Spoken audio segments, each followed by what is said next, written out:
Welcome to the Fantasy Golf Gods podcast. We are your host. I'm Rusty Miller, and that's Matt Jacobs. Hey guys. What's going on, man? Not much. How you doing? I'm great. I'm excited for the first full cut event of 2018. 2018. It's finally here. Finally. It's all the way out in Hawaii, though. Yeah, we were there last week for the Tournament of Champions. Kapalua last week, Tournament of Champions. Good tournament. Yeah. Treated me well DraftKings wise. I was Did okay not. If you listened last week and you listened to my Core 4, I'm sorry. Yeah. You know, sometimes we have good rounds. Sometimes we have bad rounds. Yours was less than stellar. Yeah, I don't whiff that bad very often, but I whiffed really bad last week. So, on the bright side, Matt did fairly well. So, we got 50% rolling on the podcast. I know. Look at that. All right, so DJ winning just blew the field away. I had one lineup with him and Ricky in it, but it also had Koepka in it, so therefore it How'd Koepka do? Dead last. DFL. Yes. Dead fucking last. That's not good. He was my one and done on the bright side, so you got him out of the way. I am starting off in last place in our one and done league. I felt I had a pretty good pick with, who would I pick? Kazari. Yeah, I felt I had a pretty good pick with him, so yeah, good week. Now we're starting all over again. Yeah. Different island. It is. We jumped over to Honolulu. Not sure if that's an east, west, north, or south jump. I don't know. Never been to Hawaii. No. See it on a map. No. Yeah. So we're at the Wailea Country Club. Correct. Tournament's been held there forever. Yep. We got a lot of course history here. It's a par 70. Just over 7,000 yards. Yeah. A lot different than the Kapalua course. So totally the polar opposite. So basically, Kapalua was anybody could hit the fairway. Including me. And Wailea is nobody can hit the fairway. Including you. Including me. Very narrow versus very wide. Which should play into some key stats that we can key in on and try to hone our picks. The wind shouldn't be as bad this week as well. Yeah, no. It was pretty windy. There was a on and off rain last week. Yeah, that was crazy watching. It was crazy to watch. Just buckets down on the 15th hole and Spieth's on the 17th hole and it's sunny. It's the craziest thing, but I guess that's how it rolls. Yeah, I said, I've never been to Hawaii, so I don't know. But yeah, no real wind to speak of. 80 degrees. Beautiful course. Beautiful course. So it's going to be a pretty good weekend. Scores are going to probably be low again. Low 20s, mid 20s, somewhere in there. High teens, low 20s. Yeah. So, what key stats are you looking at this week? Excuse me. So with the narrower fairways, I'm looking at good drives, strokes gained approach, ball striking, putting, and I'm going to sprinkle in a little bit of scrambling. Okay. You? I'm going to use Fantasy National. Yep. Our brand new partnership. We've been using them since we started the podcast, but now we've officially partnered with them. It's official. Official. So excited to be doing that. They have everything you could think of. It's by far, I think, the best stats model on the market, from course history to course breakdown to tournament history to rolling stats to simulator that's in beta. If that thing gets nailed, it's lights out. I mean, it looked pretty good last week. I went back and checked it against last week's results. It'll be interesting because I think the key to that stat or that model is going to be if you can find the guys that are going to make the cuts every week. Yeah. Then you're just cashing DraftKings lineups. So that's an exciting. So maybe we shouldn't tell people. Right. No. I'm not selfish. I don't need all the monies on DraftKings. No, I'll just take last place every time. Yeah. So on that website, they have course breakdown. And the cool thing about that is it tells you out of last year's finishes, the top 10 finishers and what strokes gained categories that they excelled at. And last year it was strokes gained approach and putting. So I'm going to use those two. A little bit of DraftKings just because it's going to be low and you're going to have to score. And then a little bit of good drives. So because it's so narrow fairways, I want a little bit of a good drive in there. So that's the stats I'm looking at this week. And we can dive right into the salaries if you want. Yep, let's see who we got. Let's go 12,000 and above. You said 12? Yep, that's Jordan Spieth at $12,000. So I wonder if that was a typo and they just went with it. I mean, I probably not, because they don't really do that, but that's a lot. That's so high. It is, especially on a full field. I feel like he should have his own little segment of the show at 12,000 and above. I don't, because, his percentage own's going to go down with how high it is. So that's a nice contrarian play if you can fit it in. Yeah, you're going to have to find some good selections down low because... So he did struggle round 1 last week. Yeah, he struggled the first day. He said his short game was a little rusty after the break. Well, he got engaged. He did get engaged. So who knows how much he's actually playing. That's true. But it started to, Friday, I guess, he shot a 66, so he was back on. And then, he finished top 10, so, Yeah, it wasn't a bad performance, but at $12,000, if he doesn't win, it was a waste of money. Absolutely. And, like Justin Thomas last week was the highest ranked or salaried golfer and finished T22. Yeah, so 22nd. You can't do that. No. So it's going to really hurt your lineups. Yeah. So Jordan is number 1 at 12,000. Here's the thing: we both like him. We think he has a good shot to finish well, but you either have to get really good value at the bottom and be really good, or Jordan's got to win.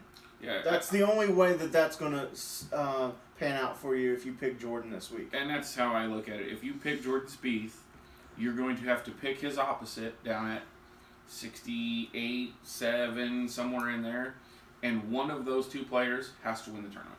Right. In my opinion. Otherwise, you're going to need to go somewhere else. Yeah. So if we do drop down, is $400 enough to go to Justin Thomas?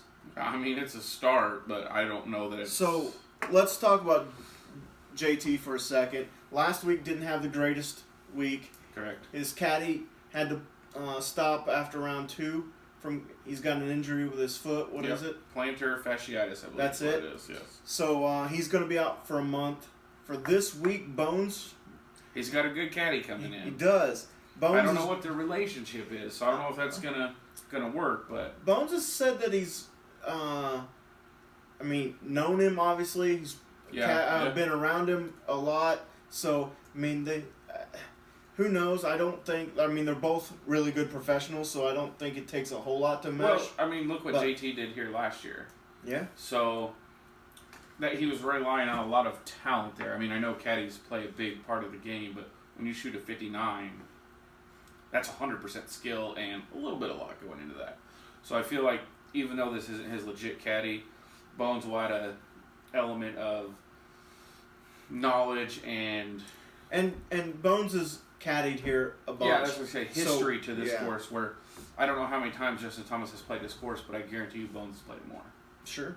So that would be interesting. But still, 11-6, I don't know. It's a little worrisome up there, too. Yeah, so let's go down to the rest of in the 10,000 and above, and then we can kind of talk about this whole group. So Leishman at 11-1, who was in contention after 36, and then Saturday kind of fell off and shot a 76.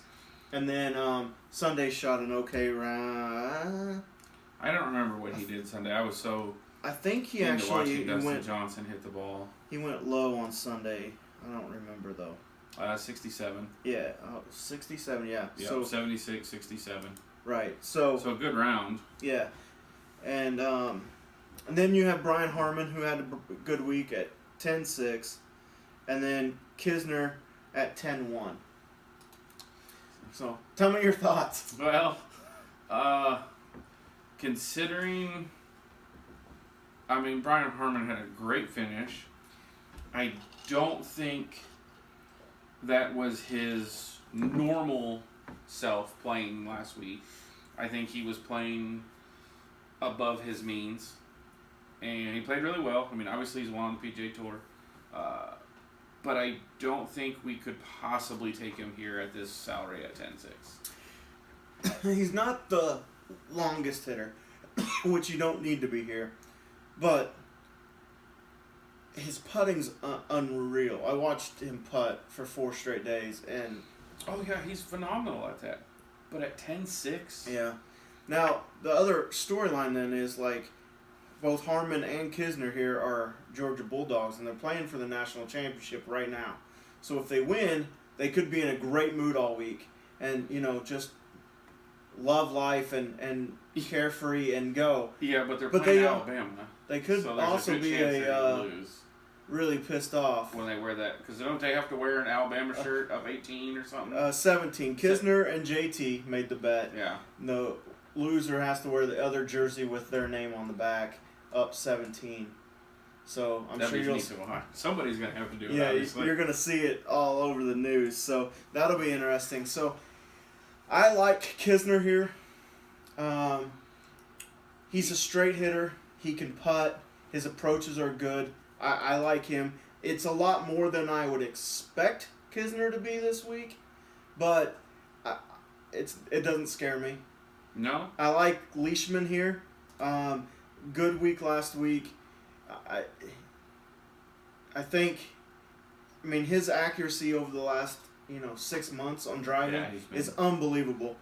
So out of these top, those are 2 that I'm going to look to build lineups around. Okay. I think Jordan and JT are just too expensive, and I just don't think Harmon can go back-to-back weeks. And at this price, he's going to have to be a top 5. Yeah, I pretty much am spot on with that. I'm still not sold on Kisner at this price. I think if I were to start here, and I'm not going to say that I am with the lineup, Leishman is somebody I'd really look at because he's very good at what I would call picking apart a course. Right. And I think this is a course you have to pick apart.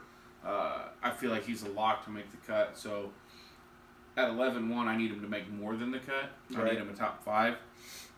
Kisner, like you said, has been playing good. He's a good player in these kind of conditions. But I don't like the 10-1 salary. I don't feel like I'm going to get the value there. I feel like I can drop a few spots down and not even start with a double-digit in the thousands, a top 10,000 above guy, and still get value out of some of these guys. So I will have a few of each of those guys up front, except for Harmon. I don't trust them there yet. And then my model doesn't like Harmon this week either. So no, mine does not either. So whatever that's worth.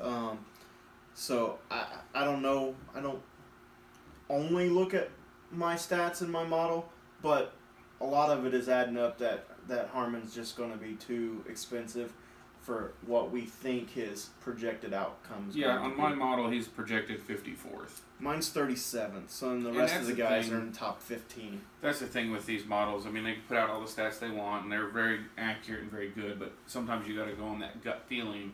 And my gut feeling is that Harmon's overpriced by about $2,000. Well, and it's easy to go with your gut when your stats are backing you up as well. Yeah. So, when they both are equal in line, each other, So then let's go down to the 9,000s then. So Zach Johnson at 95, Webb Simpson at 93, Russell Henley at 92, and Cameron Smith at 9,000. So I like this. This is probably where I'm going to start my lineup. And I think a lot of people are, I'll let you have all this time because I'm skipping this range completely. You go on top and then skipping this I think a lot of people are going to be heavy on Zach and Webb in this range, and Cam Smith last week had a pretty good showing, and he was gaining popularity. His price may scare some people off, but if you think you've got something with Cam Smith the last couple weeks, then you're probably going to ride him again at 9,000. And I just don't. I don't like this range. I think it'll be too popular or they're overpriced. So, go. Okay, so Zach Johnson, I feel, is a little high priced, but in this price range, to me, I feel like every time I pick Zach Johnson, he tanks on me. Sure. But this, to me, feels like a course he could play well. Mm-hmm. He's not super long. He plays that draw great into the greens, and I feel like this could be good for him. I mean, he plays this course well. Yeah, he does well here, and that's T6, T9, and a T6. He missed a cut 5 years ago. So and at those finishes, $9,500. That's making value. Absolutely. Webb Simpson is number 1 in my models. He's finished T13 the last 3 years here. That's unlucky. I don't think I can take him. Ooh, I don't know if I can do that. But I don't get the feeling from Webb Simpson that I do some of these other players. I'm relying 100% on Fantasy National stats. Yeah. Because everything I put in, because what's he come out in your model? He's third. Third. So he's first in what I put in, third in what you put in. Which is funny because his putting he's 12th. And that's what he used to be awful at. So now that it's coming around, I mean, he's always good at drives. He scores well, and his putting's coming around. That's what makes him pop in the model. Yeah, and I will have some of him. Even I'm very superstitious, and him finishing 13, 3 times in a row? 3 times. That scares me. But I'm going to take some of him. Not going to have any Henley. Might have a share of Smith here and there, but Dash. Johnson and Webb Simpson are going to be the 2 I take from this range. Okay. Then we drop down to the 8,000s, and right off the bat, we have our boy, Tony Finau. Yeah, I hope he plays well. I do too. I really like him here. I don't know that I'm going to take him. I mean, I expected, I saw the list before DraftKings came out, and I expected him to be up where, Kisner is. So then to find him $1,000, $1,500 cheaper, it was kind of shocking. But you think about it, a tight fairway that you can putt, well, that's not what Tony Finau is known for. No. So in my model, he's 31st in approaches and 81st in the field in putting. Well, in my model, he is 85th in putting and 111 in scrambling. Yeah. And being that these are tighter greens, or tighter fairways, he's going to be hitting the ball from the rough, and he's going to be missing greens in regulation.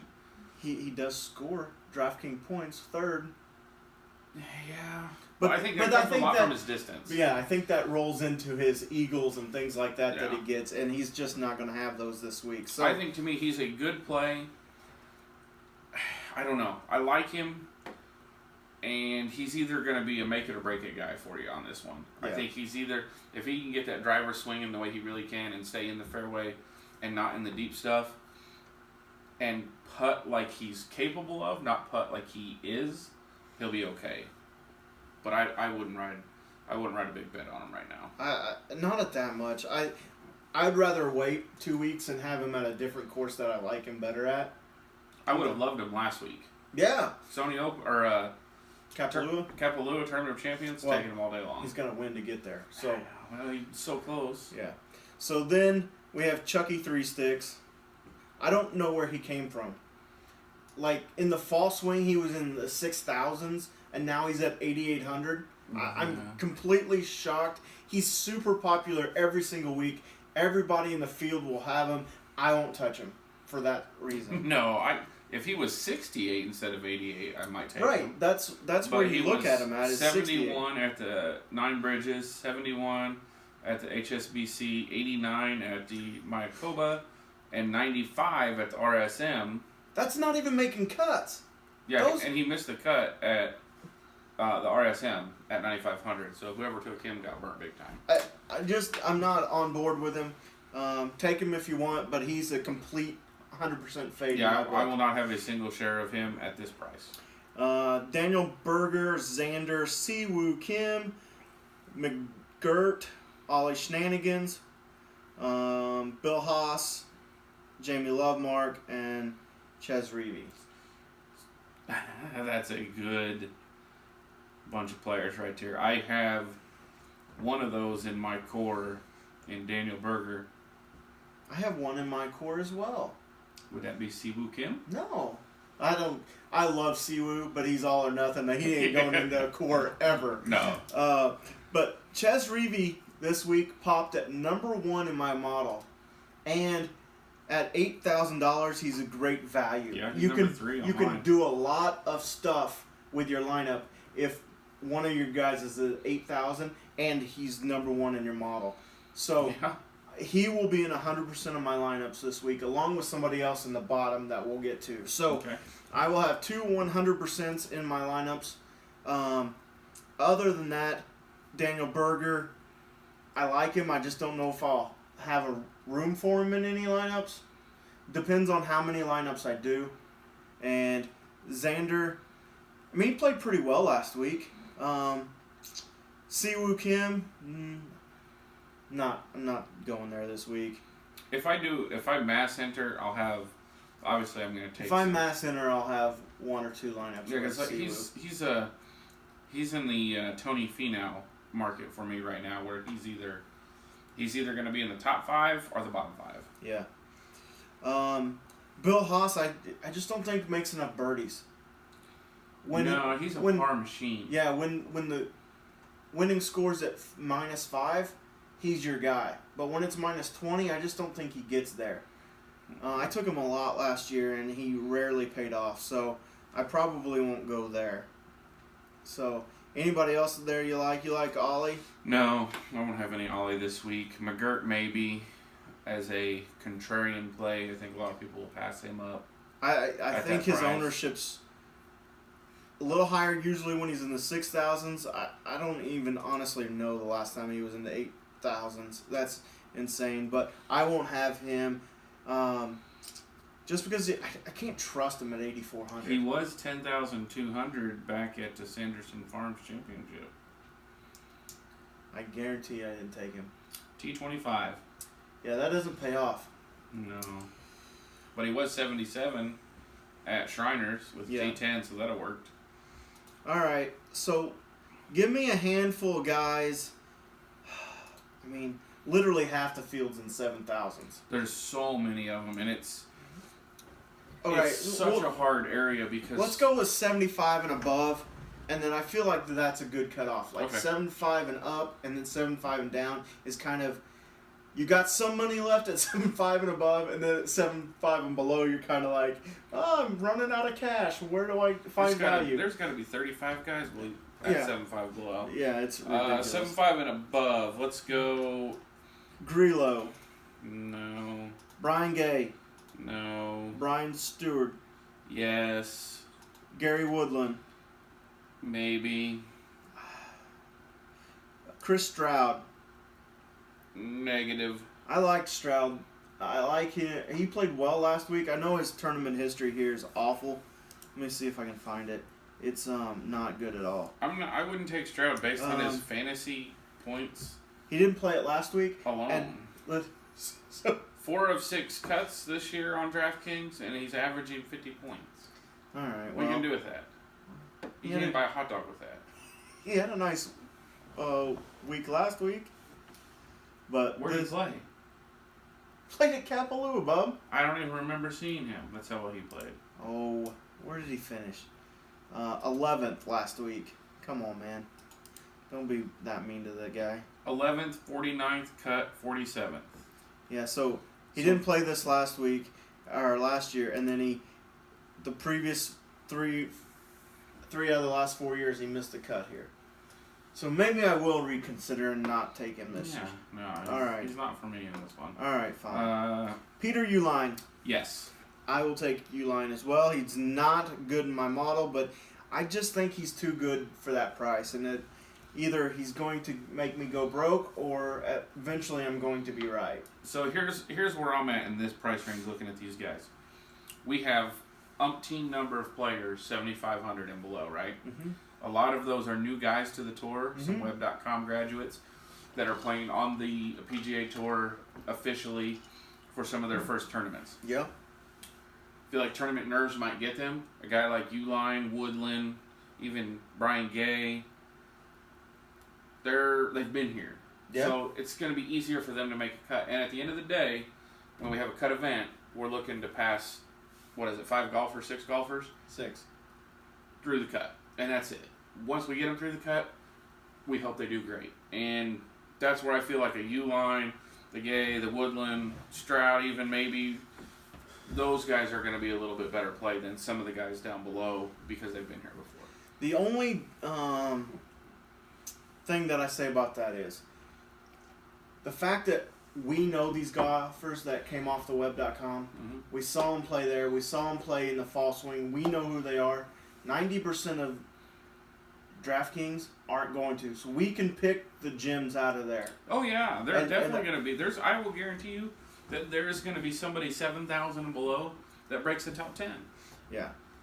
And I hope I have them.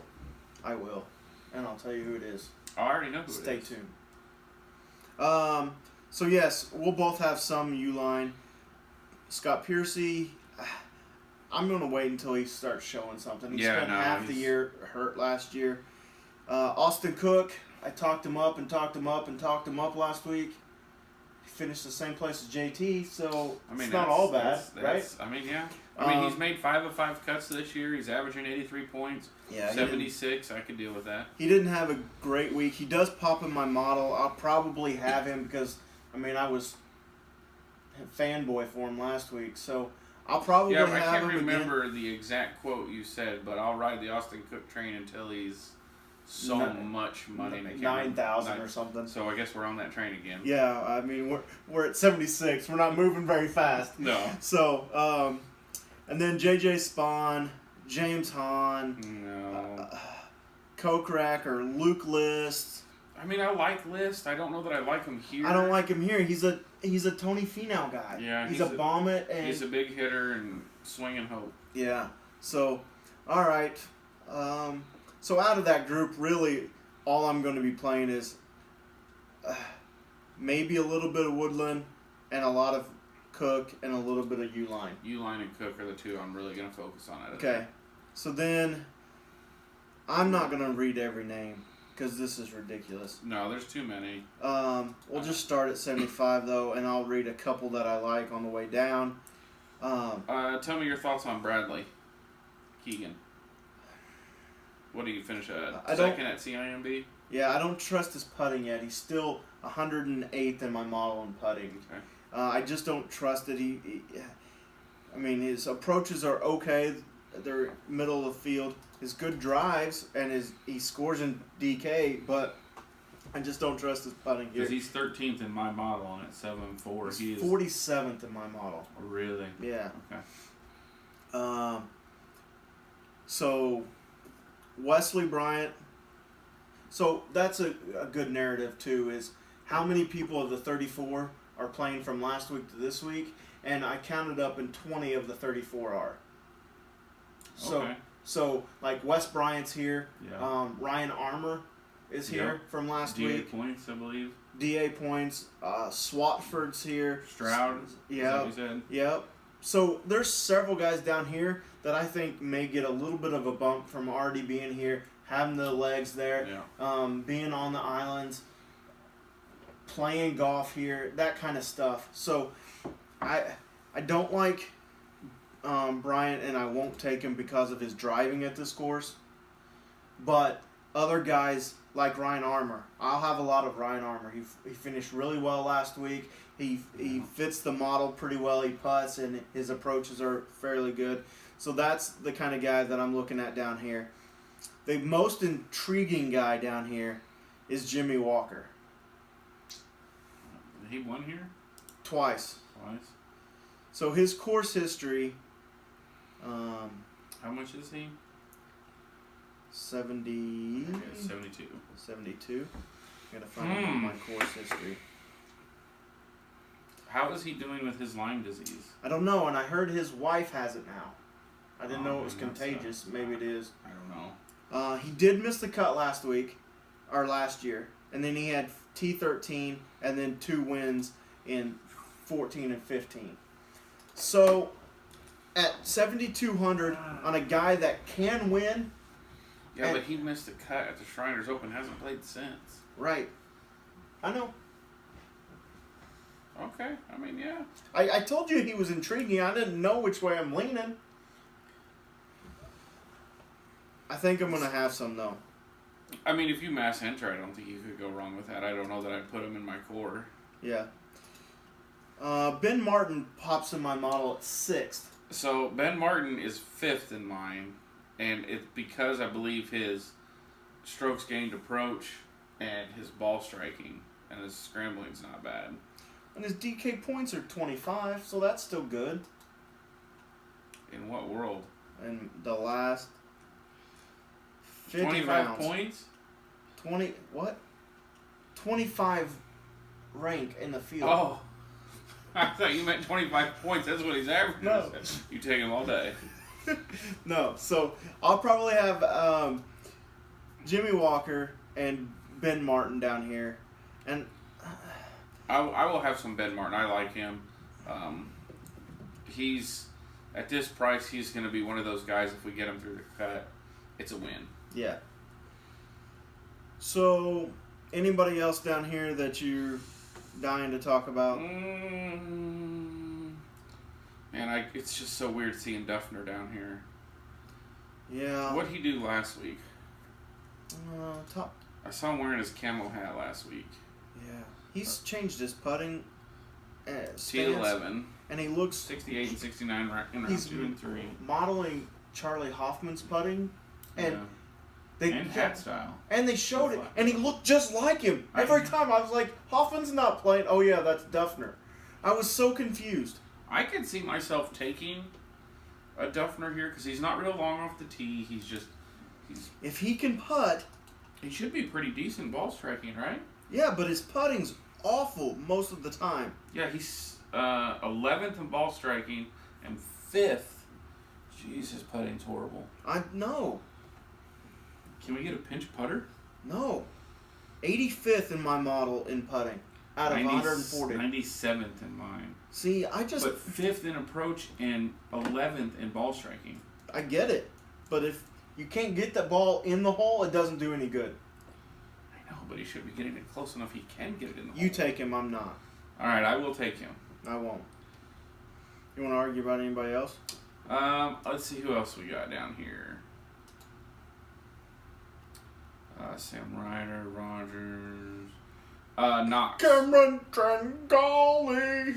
I might have some Tringali, but I like Knox. I like Knox a lot. Do you? I do. A lot. A lot. A T37, a T9, a T72, into T63 in his last few tournaments. He's made 4 or 4 cuts. He's averaging 71.8 DraftKings points. And in my model, he is somewhere, and I can't find him. He's down there a ways. But I like his price. Who? Russell Knox. Oh, right. He's right there at 7,100. Yeah, no, I like his price. He's making cuts. He can't putt. He can't, but... In the 140 people in the field, he's 131st. Yeah, that's true. But how many times is a bad putter... You go and put Knox and Knox. Duffner in the same lineup, so if you burn it, you just light it on fire and move on. Yeah, but no one's going to take those guys, so there is that possibility. Who cares? Nobody's going to take DA points, and he sucks. What? Sorry, DA. Yeah, I don't know that we can say he sucks. Are we allowed to say that? I don't know. I just did. All right. I got 3 guys for you. All right, let's hear them. I'm going to take some Aaron Wise this week. You can or you can't. I don't care. But I want to know your opinion on 2 other guys. Okay. Fabian Gomez won it 2 years ago. Yeah. At $7,100, I mean, you could probably do worse, right? You could take Russell Knox. Yep. So let's see what he's done. He's 61, 45 cut, 72. I mean, yeah. I mean, the only thing you're taking him for is because he won it 2 years ago. That's it. Course history. Course history. How much do you care about course history? Not very much. Okay. How much do you care about putting? Depends how many strokes it take him to get there. I mean, clearly you don't with Duffner and Knox. But the flip of those guys is down here too, in Luke Donald. He's second in putting. He's very intriguing to me down there, and I saw that down there, and he just hasn't been doing a lot lately. No. And that scares me a little bit, that he's just going to be somebody in the crowd. I mean, and he pulled out of the RSM, right? He's not listed, so... Well, didn't he WD from something? Yes, because Charlie... had him. That's right. So that was the RSM. Yep. So, in the Shriners and the Northern Trust, way back in August, September. Well, the Shriners was in November. Right, but the Northern Trust wasn't. It was back in the FedEx. A 32 and a 49, and then he'd missed 1, 2, 3, 4, 5, 6, 7 straight cuts prior to that. I mean, you got to remember where we're at in the price line. Well, yeah.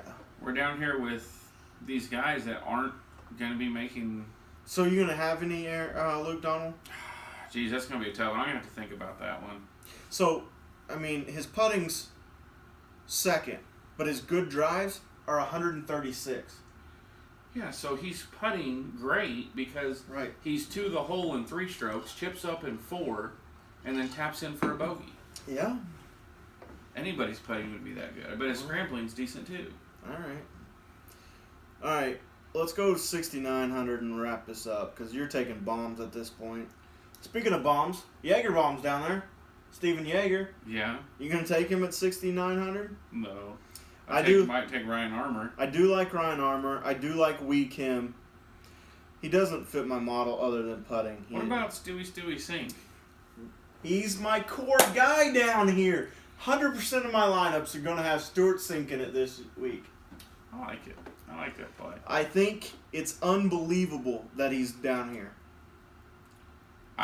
Yeah. I wouldn't say it's out of this world, but... A 25, a 33rd, a 13, a 27, a 12th. That's a lot different than Luke Donald. But name those tournaments. What tournaments were they? The RSM, the OHL, the CJ Cup, the CMB Classic, the BMW, the Dell Championship. Those are FedEx Cup and the bigger events after that. All right, I like them too. I'll have them. But tell me what's your feelings on Kevin Tway at 68? I don't have any. You're not going to take any? No. I just don't. So, strategy-wise, I feel strong about a couple guys down here in Stuart Sink, Ryan Armour, and Jimmy Walker, and guys like that I'm not branching out. I'm not taking, core guys at the top and then just spreading poop at the bottom, right? Yeah, I'm gonna hone in at the bottom and kind of spread out at You're gonna try to pick the diamonds in the rough. Yeah, and if they don't do it, then I'm burnt in all of my lineups. But I feel confident enough in the few that I'm picking. I do like Harold Varner III down here. I do like him. If he can learn to putt, he's awful. I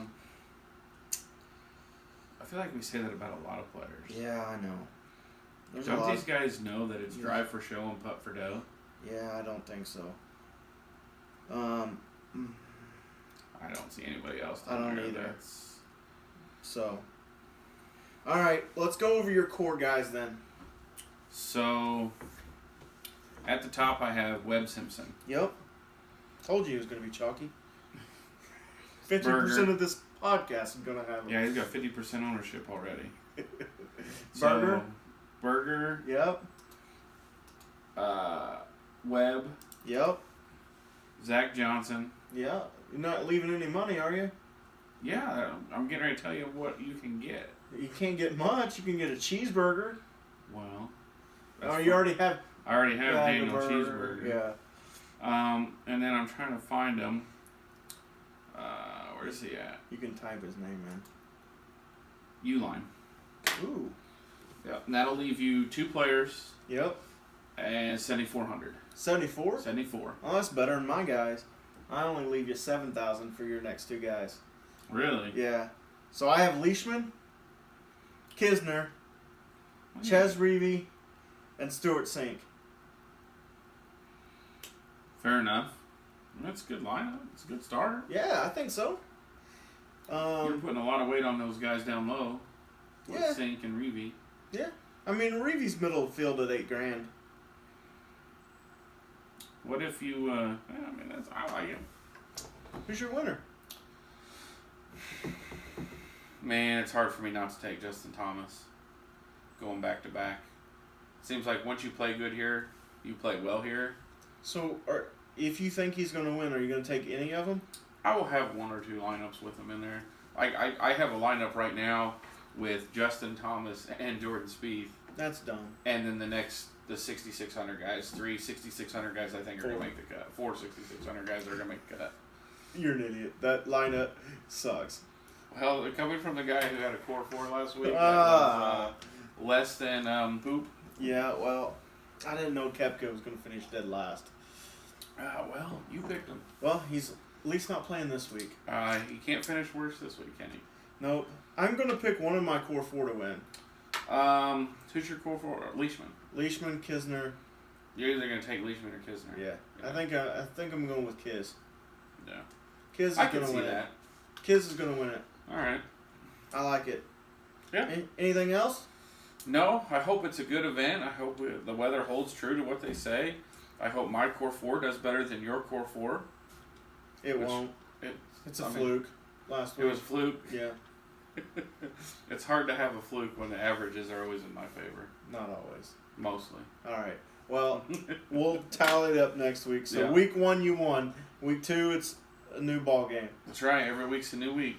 All right. We want to thank you guys for watching. If you're still there, if you are, give us a like below. Subscribe. Our viewership is growing, but we'd like to grow faster. And the easiest way to do that is for you guys to like it and to share it and to subscribe. So the more you subscribe, the more we get tagged in it and things like that, and the faster we grow. So if you like this, do us a favor, because we do this every week for you, and just give us a like and subscribe to our page. So got any words of wisdom? No, I think it's going to be a fun week, so let's see what we can do. All right, until next week, good luck.